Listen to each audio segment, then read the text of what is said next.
This video is made possible by the following sponsors. Make sure to check out their products as well as the rest of my gear in the description below. Hey guys, Sim Racing Time Traveller here, and welcome back to R-Factor 2 for another video. In front of me right now is the very new and very pretty Aston Martin GT3 Vantage, the latest offering from the guys over at Studio 397. And I've been lucky enough to get my dirty sim racing hands on it pre-release. This is not yet out to the public. Now, although this is new and shiny, it is no secret that I am not really a fan of GT3 cars. My interest very much lies in stuff with a lot of downforce and a lot of power, and GT3 cars just kind of sit just on the outside of that. However, I wanted to give this car a drive because it's, to my knowledge anyway, the only version of this car that exists anywhere in any racing game. So I found myself trying to think of fun ideas that could combine GT3 cars and a fun video. And unfortunately, I came up with one. Today, I'm going to be doing a 6-lap race around the historic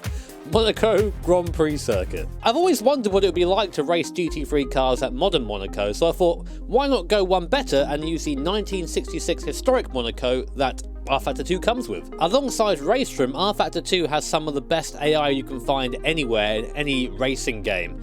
So I'm very much looking forward to see how they handle this frankly quite unique challenge. Anyway, let's fire up this twin-turbo V8 and see just what it's like to race GT3 cars around historic Monaco. So then, here we are in our GT3 car at Monaco Historic Circuit. Didn't think I'd be saying that when I woke up this morning. Anyway, gear engaged, and not a terrible start. We actually gained a place off a start there, considering this car is made really for rolling starts. I'm not too unhappy of that. Anyway, up to Sandoval for the first time. It's a bit wider in the historic version. Modern day is a bit more tight. Oh, and now we go up towards Massenet as I clip a curb on the way up in the car. Being a very stiff racing machine, gets a little bit airborne there, managing to take a pace around the outside coming to Massenet. Oh man, Husingveld sponsor in front. I hear that's a good company. I've heard that from a reliable source. Anyway, downhill, down towards the hairpin section as I get held up by Mr. Husingveld in front. And now we come down to the hairpin itself, and a bit of traffic jam around here. AI can't really figure out what to do. Come on guys, I've got places to be, I've got tax to avoid. This is Monaco after all. Oh, Haybeld's finding their way out of the corner as there are a couple of stricken cars on the right, but I'm not interested in that.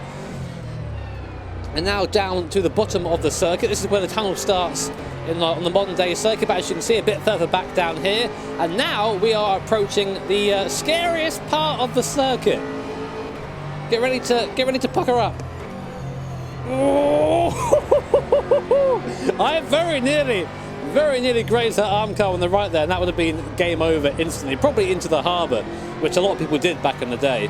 This is where the swimming pool and whatnot would be in modern day. Of course, nothing here. We just have a hairpin down at the bottom, and the yellow flag signifies that some people can't handle the hairpins. I'm going to try and get into line, try and find a way around, try not to stall at the same time. Oh, there's a big traffic jam here. Come on, lads. Let's go.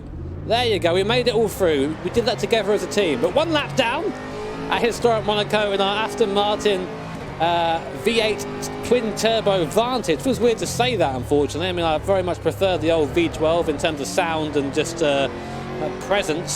This car looks nice, of course. I think this car looks very pretty indeed, but it's just the way racing is going. Everything's going turbo now, and it's a shame to see the naturally aspirated stuff die out, but this car doesn't sound awful, but it just has that kind of turbo flump to it. I'm not really quite sure how to explain it. It seems to be well captured enough in game, though to be honest I've not heard of Vantage GT3 in real life, so I'm not sure how accurate it is. Back down to the hairpin, we've got a 650S in front of us. Oh, and I'm getting a nice little biff from behind. Come on dude, I did not give you consent for that, that was not friendly. Oh man, understeering big time through there. Trying to get the car to turn in. As for how the car actually is, I should probably talk about that given that I have it early. It is a GT3 car. It handles like a very decent representation of what I believe a GT3 car would feel like. Fairly hefty, quite a bit of power, about 500 horsepower in this thing. A tiny bit of downforce, not a lot. Enough to keep the car somewhat flat through most corners. And also has the patented good FFB and lovely tyre model that comes with RF2. So we really can't complain there at all, as a Bentley goes very wide and almost collects a McLaren coming back. We've got ourselves a race, lads. So we've got a McLaren, a Bentley, and a Radical in front of us at the moment. Quite a combo, and they're being chased by an Aston Martin. How awesome. So I'm told this is part of the RF Challenges pack. I think it's $4.99 per car or $15 for the whole pack of 5 cars. So if you're a GT3 fan, you'll probably enjoy this DLC, I think.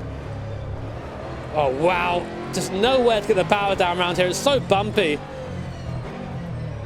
I always think the Macau's bad, but then realise they actually do race GT3s at Macau. So the only reason they don't race GT3s here is because this is public road in Monaco. I've actually been down here in real life in a coach when it's not on Grand Prix weekend. It's just a normal road at that point as I go into the back of the Macca.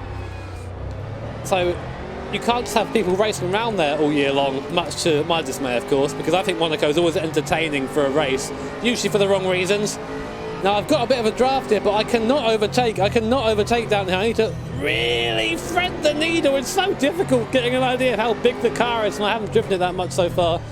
Over the ramp, on the power early, trying to get on the throttle and trying to get onto the back of this Macca. I might send it down here at the hairpin. Moves across the left-hand side quite late there.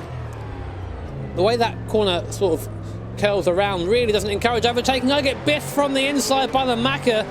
That McLaren is determined to touch me, even though I very firmly said no. Up the inside of Sandoval. Sorry, Bentley, you just got wrecked. That was scary through there. I can see why they tightened that corner up. In modern day, it's kind of a bit of a more firm overtake there. You have to wait for the other guy to get off the throttle. Now it's just me and Mr. Macca in front. I have no idea what place we're in. Got through this section, the car is all over the place, far too stiff. I'm running the baseline setup. So I always like to do that because that's pretty much what the 397 say. This is how the car should be at a baseline.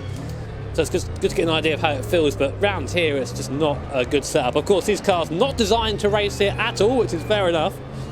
Oh, don't go anywhere near that curb, Jimmy. Softly, softly, nice, okay. So we're good. We're now right up behind this Macca again. I'm not quite sure where I'm going to pass him. I think the hairpin is my best opportunity. Easy now. I've not had a chance to try this car in VR yet, unfortunately, but I'm enjoying the more and more detail we seem to be seeing from RF2 at the moment in terms of cockpits and whatnot. The cars look a little bit more like actual race cars as opposed to kind of cartoon counterparts, which I think a lot of people had the semi-impression of before, myself included to some extent anyway. But in terms of models, in terms of how they look, the car's definitely starting to get further to be on par with the rivals, with the iRacings, etc. Not quite there yet, if you ask me, but no, there's still a way to go. Ooh.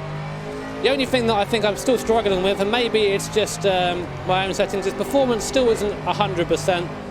There are a couple of times where it's hard to get to 60 frames, even with my PC, although bear in mind I am recording as well, so that's a big draw. And I do think that now that RF2 have got some content out, maybe it's time to look inwards and try and focus a bit on performance, because that's what is going to keep people playing your game, is having a game that actually performs well. But otherwise, I think they're making some decent progress, unlike me in this race where I'm still stuck behind this McLaren. Oh, I might send it here. Got a nose on him. Oh, that was a very clumsy GT3 overtake. I'm a GT3 driver now, boys. Nicky team, eat your heart out, mate. I am the new Aston driver. Oh, don't touch that. That was saucy. Don't touch that curb. Now, is Macca going to end my life through here? He thought about it. I am nowhere near as fast as the AI through there. Nowhere near. Trying to get through there smoothly enough. Nice, got a bit of a gap. Now, can we catch the guys in front? I'm fairly sure this is my penultimate lap. Might even be the last lap. Oh, no. Very, very, very deep into the hairpin there. They're the guys in front, so we might even get them to the back here. Is this white flag? Yes, white flag. 1 lap to go, and finally we have a track without anyone in front of us. Let's see what this Aston can do. Bring it into the curb, third gear through there. You're kind of sliding the car in. You're not quite got the grip through there. Thing is, these cars work best when you aren't sliding them. They aren't the kind of car for that, but around here you kind of can't help it.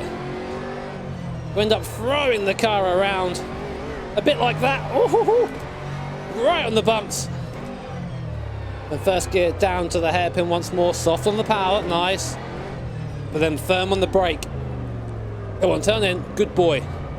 We're catching these guys. Whether I'm going to be close enough to do anything at the end of the lap remains to be seen. Oh, clouted the curb there. In real life, that would probably broken suspension, but luckily, I don't believe in real life. I believe in shadow life. Now, I won't get in through that the chicane because I am slower than the AI through there, but we can still see at the hairpin. There might be one more mighty send in the Aston. Throw it in. Oh my God, I was so close to the right-hand arm go there. So close. And that thing is solid. You touch that, it's game over.